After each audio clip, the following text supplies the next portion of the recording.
pač in so mi v bistvu namignili v smislu, nekaj bi lahko dobila, ampak bolj v smislu za kakšen avto, kakor za kakšno stanovanje. Jaz ne vem, no, kdo pri 25 letih, pač včasih, ko kdo vpraša, a jaz si v svojem stanovanju, pa si rečem, ja, s čim? Mislim, da večina mladih, pa tudi vedno več starejših, rešuje neko stanovanjsko problematiko skozi najemniški trg, ki je takšen, kot je, a ne.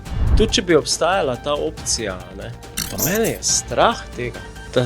30 let. Ne poznam nobenega, ki bi bil v moje starosti, torej malo čez 30, začetki 30, ki bi imel svoje stanovanje, da bi si ga sam kupil, brez da bi, ne govorim tukaj o dedovanju, da ti starši dajo. Ne, na hitro ne. Jaz bi dobil kredit za en malo boljši mikrofon. Ja, Še to ne.